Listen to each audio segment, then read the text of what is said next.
பிரபல தொலைக்காட்சியில் ஒளிபரப்பாகும் சரிகமப சீனியர் சீசன் 5 கோலாகலமாக தொடங்கியுள்ளது. இலங்கை தமிழர்களுக்கும் கள அமைத்துக் கொடுக்கும் மேடையாக சரிகமப நிகழ்ச்சி அமைந்துள்ளது. புலம்பெயர் தேசத்து தமிழர்கள் முதல் இலங்கையிலிருந்து போட்டியாளர்கள் கலந்து கொண்டு தம் திறமைகளை வெளிப்படுத்தி வருகின்றனர்.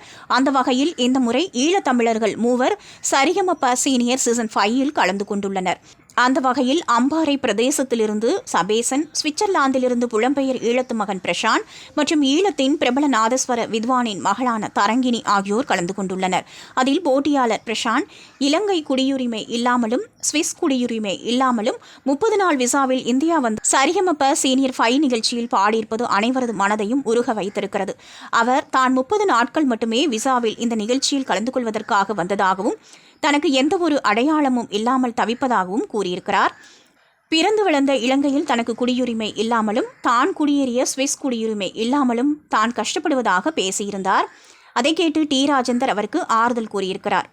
பிரசாந்த் குடும்பம் கடந்த 10 வருடங்களுக்கு முன்பு இலங்கையிலிருந்து அகதியாக சுவிஸுக்கு சென்றிருக்கிறார்கள். இவருடைய வீட்டில் இவருக்கு 3 தம்பிகளும் இருக்கிறார்களாம்.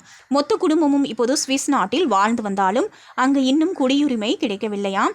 அதே போல இலங்கையிலும் இவர்களுக்கு குடியுரிமை இல்லையாம். இதனால் தாங்கள் பல கஷ்டங்களை அனுபவிப்பதாக கூறியிருக்கிறார். மேலும் பிரசாந்த் பேசும்போது தனக்கு தெரிந்தது இசை மட்டும்தான். என்னுடைய மனதில் பல கஷ்டங்கள் இருக்கும்போது நான் பாடலை மட்டும்தான் என் துணையாக கொண்டிருக்கிறேன். அந்த பாடலை நம்பித்தான் நான் கடந்த வருடத்திலும் சரிகமப நிகழ்ச்சியின் ஆடிஷனில் கலந்து கொண்டேன். ஆனால் அதில் வெற்றி பெற்றாலும் என்னால் தொடர்ந்து இந்த நிகழ்ச்சியில் கலந்து கொள்ள முடியவில்லை. அதே போல இந்த சீசனிலும் நான் செலக்ட் ஆனாலும் கூட என்னால் தொடர்ந்து கலந்து கொள்ள முடியாது. காரணம் நான் 30 நாள் விசாவில் தான் இந்தியாவுக்கு வந்திருக்கிறேன்.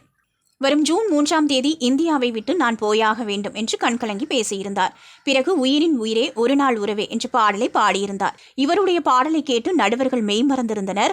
அதே போல இவருடைய கதையை கேட்டு சிறப்பு விருந்தினராக வந்த டி ராஜேந்தர் கண்கலங்கி பேசியிருந்தார். பிரசானை கட்டி அணைத்து வாழ்க்கையுடைய நிலைமையை பார்க்கும்போது மனசு ரொம்ப பாரமாயிடுச்சு. ஆனால் ஒவ்வொரு நாளுக்கும் ஒவ்வொரு நாளிகைக்கும் ஒவ்வொரு தினத்திற்கும் கடவுள் ஒரு கணக்கு வைத்திருக்கிறான். மதங்களை எல்லாம் மீறி நான் சொல்கிறேன், அந்த கணக்கை எல்லாம் மீறி நம்மால் எதுவும் பண்ண முடியாது. ஜூன் 3ஆம் தேதி ஊருக்கு புறப்பட்டு போகணும் என்று சொல்லியிருக்கிறாய் பிரசாந்த். நீ விமானத்தில் பறக்கலாம். ஆனால் இந்த சரிகமபாவின் சங்கீத குடும்பம் உன்னை மறக்காது. எங்கள் நெஞ்சங்களிலெல்லாம் உன்னை சுமக்கிறோம் என்றும் வாழ்க பல்லாண்டு என்று வாழ்த்தினார். உனக்குன்னு ஒரு அடையாளம் இல்லை என்று நினைக்காதே. இனி இசைக்கலைஞர் என்பதுதான் உன்னுடைய அடையாளம். இந்த சரிகமப நிகழ்ச்சி உனக்கு ஒரு அடையாளமாக இருக்கும் என்றும் டி ராஜேந்தர் உட்பட நடுவர்களும் பிரசானை வாழ்த்தியிருக்கிறார்கள்.